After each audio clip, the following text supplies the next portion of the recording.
오늘 은혜 받으실 하나님 말씀은 사도행전 1장 4절과 5절 말씀입니다. 사도행전 1장 4절과 5절 말씀을 같이 봉독하겠습니다. 사도와 함께 모이사 그들에게 분부하여 이르시되 예루살렘을 떠나지 말고 내게서 들은 바 아버지께서 약속하신 것을 기다리라. 요한은 물로 침례를 베풀었으나 너희는 몇 날이 못되어 성령으로 침례를 받으리라 하셨느니라. 아멘. 할렐루야. 이 아침에 예루살렘을 떠나지 말고 라는 제목으로 같이 은혜를 나누겠습니다. 오늘 누가복음의 마지막 24장에 보면은 저자 누가는 엠마오로 내려가는 두 제자의 모습과 갈릴리로 내려간 11제자의 모습을 또 보여주고 있습니다. 제자들을 만난 뒤에 눈이 밝아져서 말씀을 깨닫고 다시 예루살렘을 떠났다가 예루살렘으로 돌아오는 모습을 기록하고 있습니다. 그리고 오늘 우리가 읽은 사도행전 1장에서 예수님은 제자들에게 예루살렘을 떠나지 말라라고 말씀하시고 하늘로 올라가셨습니다. 신약 성경 중에서도 특히 누가복음이 예루살렘과 관련된 예수님의 여러 행적들을 많이 기록하고 있는 것을 볼 수가 있습니다. 저자 누가에게 있어서 예루살렘은 우리가 아는 것 이상의 의미를 많이 두고 있는 것이 분명합니다. 오늘 먼저 예루살렘을 떠나지 말라라고 예수님께서 말씀하셨습니다. 이 예루살렘은 살렘신의 거처라고 하는 뜻입니다. 또 우리가 잘 아는 시온산으로도 불리고 있습니다. 하나님의 성전이 있는 곳이고 전 세계 유대인들의 영적인 고향이고 구심점이 바로 예루살렘입니다. 예루살렘 성전이 있는 시온산은 아브라함이 독자들 이삭을 번제물로 바치려고 했던 곳이 바로 그곳입니다. 하나님은 아브라함의 믿음을 받으시고 이삭 대신에 수풀에 걸려있는 순양을 대신 제물로 받으셨습니다. 이곳에 하나님을 섬기는 솔로몬의 성전이 세워지고 하나님은 그곳에서 이스라엘 백성들을 보살피시면서 제물과 제사를 받으셨습니다. 바로 성전이야말로 하나님의 은혜의 장소라고 하는 것이죠. 이삭 대신에 순양을 하나님께서 대속제물로 받으신 하나님의 구원의 역사가 시작된 곳이 바로 이 예루살렘입니다. 예루살렘에서 예수님께서 우리를 위해서 대속제물로 십자가에 죽으셨습니다. 그래서 시편 122편 6절에 예루살렘을 위하여 평안을 구하라, 예루살렘을 사랑하는 자는 형통하리로다 라고 말씀하고 있습니다. 하나님은 예루살렘을 귀하게 보시고 예루살렘을 사랑하라고 말씀하셨습니다. 예수님께서도 12살 되던 해에 예루살렘으로 올라가셨다가 부모와 헤어졌어요. 나중에 부모가 예수님을 성전에서 찾았을 때 내가 내 아버지 집에 있어야 할 줄을 알지 못하셨습니까? 라고 되물으셨습니다. 예수님도 공생의 기간에 갈릴리에서 사역하시다가 절기 때가 되면 예루살렘으로 올라오셔서 하나님께 예배드리셨습니다. 하나님의 성전이 있는 곳, 하나님을 예배하러 원근각처에서 유대인들이 모여드는 곳이 바로 예루살렘이죠. 여기서 예수님은 하나님의 나라에 대해서 많은 사람들에게 가르치셨습니다. 그리고 병든 자들을 고쳐주셨습니다. 예루살렘은 평화의 왕이신 하나님이 거하시는 처소고 예배의 장소고 또 제자들을 훈련시키신 훈련장이었습니다. 공생의 기간에 예수님께서는 예루살렘 건너편 겟세마네 동산에 가셔서 밤마다 눈물로 하나님 앞에 기도하셨습니다. 또 감람산에서 예루살렘을 바라보면서 예루살렘의 멸망을 예견하면서 눈물을 흘리시기도 하셨습니다. 예수님께서는 예루살렘에서 말씀을 전파하시고 원수들에게 잡혀 십자가에 죽으신 곳이 바로 예루살렘입니다. 그리고 그곳에서 사흘 만에 부활하셨습니다. 그렇다면은 이 예루살렘이 우리에게는 어떤 의미인가? 우리의 영적인 믿음의 본향이 바로 이 예루살렘이라고 할 수 있습니다. 우리가 예수님을 만나 우리의 믿음이 시작되는 곳이 바로 이 예루살렘입니다. 예루살렘은 죽기까지 나를 사랑하시고 나를 위해서 십자가에 죽으시고 나를 위해서 부활하신 예수님의 그 현장이 있는 곳입니다. 우리가 성지순례 가면 왜 이렇게 감동이 됩니까? 바로 이 자리에서 예수님께서 십자가에서 죽으셨구나. 바로 이 자리에서 예수님께서 나를 위해서 부활하셨구나.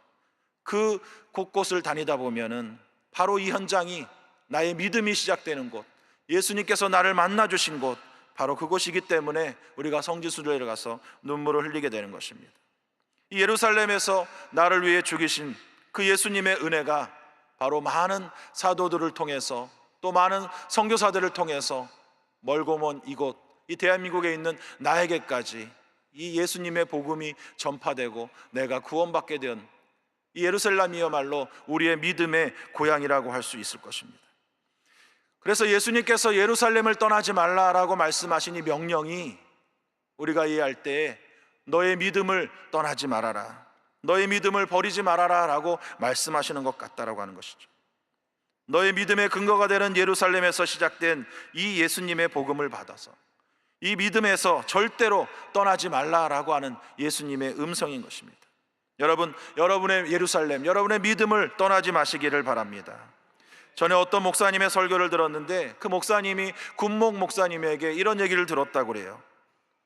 법당 앞에서 어떤 병사를 만났는데 그 이름표에 김모세라고 붙어 있었습니다. 당연히 교회로 들어가는 줄 알았는데 법당으로 들어가는 거예요.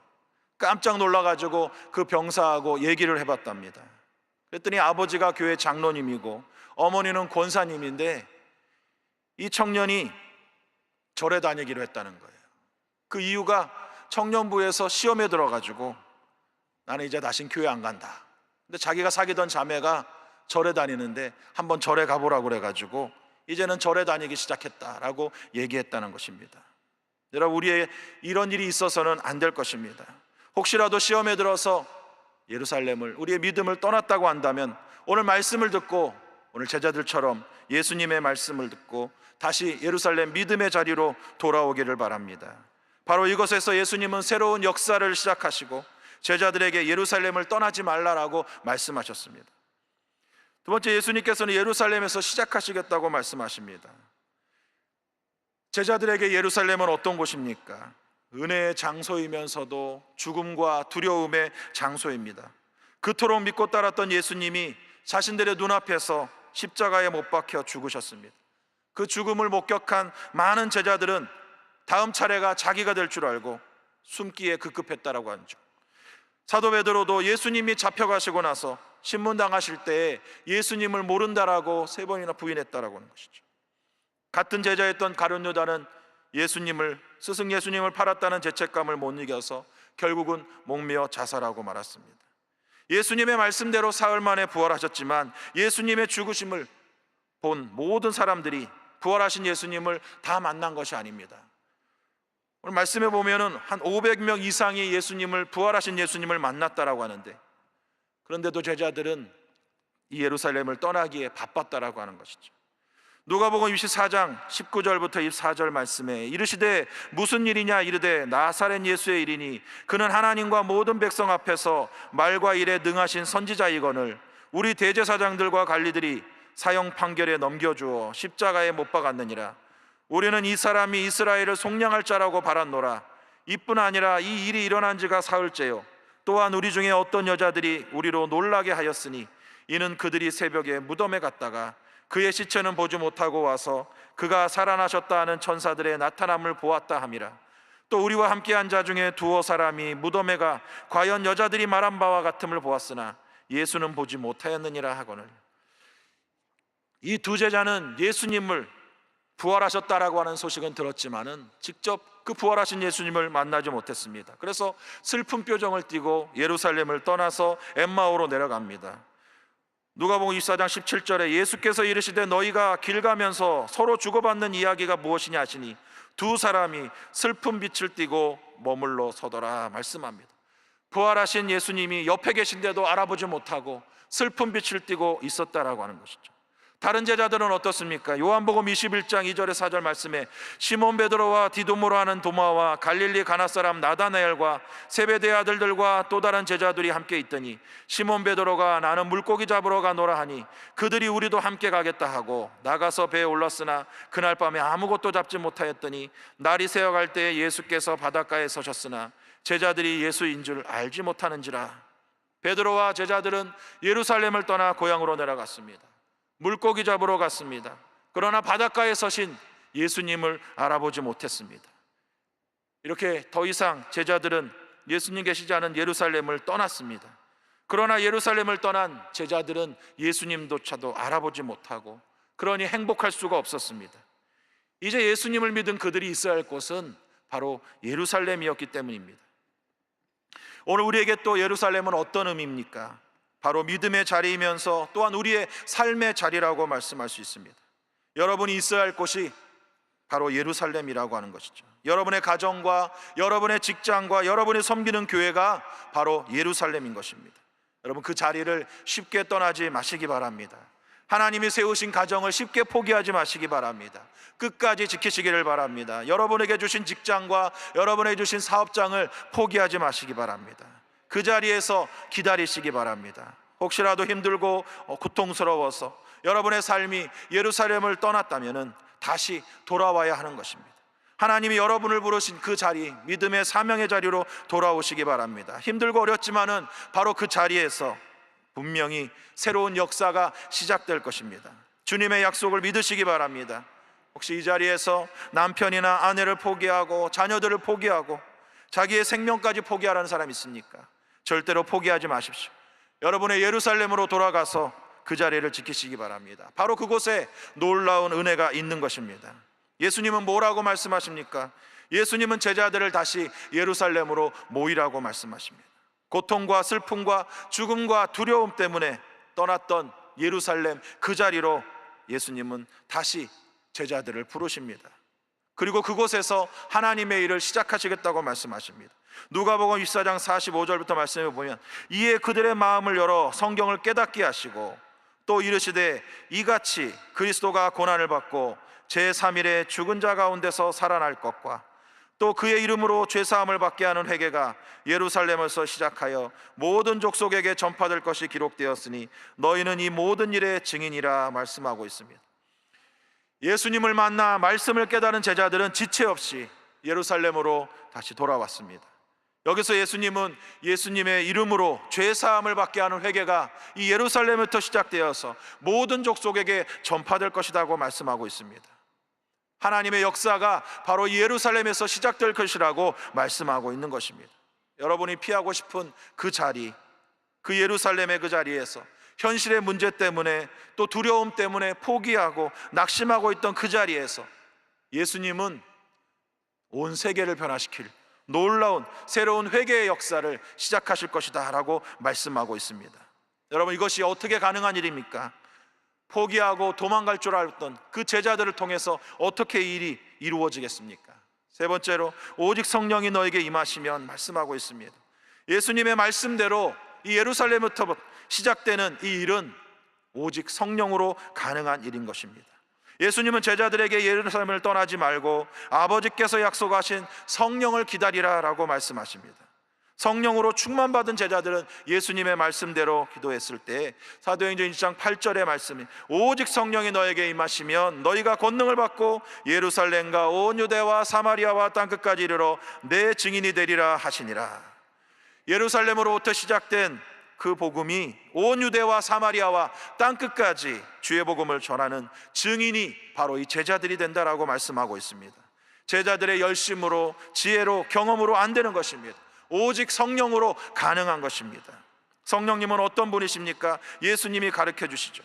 니고데모에게 예수님이 요한복음 3장 5절에 말씀하십니다. 예수께서 대답하시되 진실로 진실로 내게 이르노니 사람이 물과 성령으로 나지 아니하면 하나님의 나라에 들어갈 수 없느니라. 성령님은 우리가 죄를 회개하고 거듭나서 근본적으로 새 사람이 되게 해주시는 분이신 걸 믿습니다. 요한복음 7장 37절 말씀에 명절 끝날 곧 큰 날에 예수께서 서서 외쳐 이르시되 누구든지 목마르거든 내게로 와서 마시라.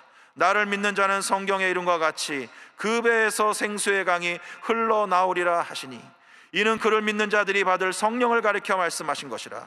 예수께서 아직 영광을 받지 아니하셨으므로 성령이 아직 그들에게 계시지 아니하시더라.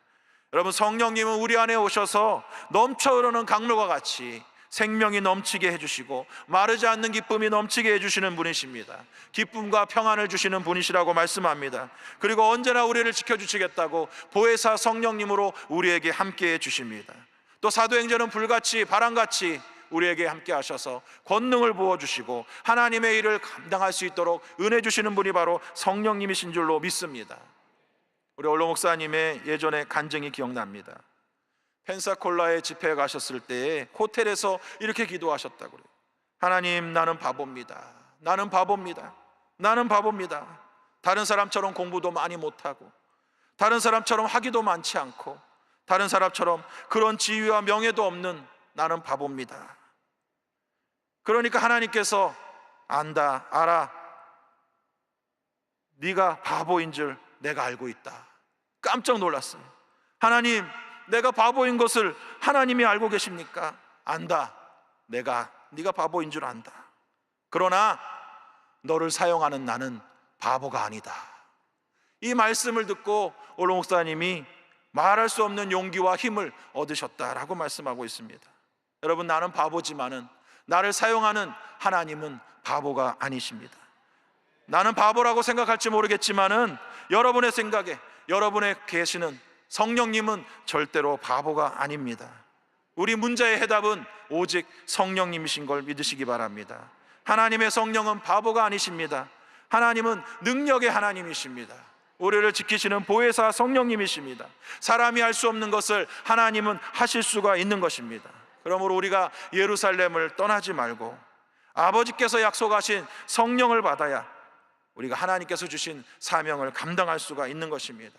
그럼 우리가 매일매일 모여서 기도할 때 성령 충만함을 간절히 구하고 성령님과 함께 우리의 삶을 살아가야 될 줄로 믿습니다. 오직 성령으로 충만한 삶이 하나님의 뜻을 이루는 행복한 삶인 것입니다. 오늘 말씀을 마칩니다. 예수님께서 우리가 예루살렘에 머물러 있으라고 말씀하십니다. 혹시 예루살렘을 떠났더라도 다시 예루살렘으로 돌아오라라고 말씀하십니다.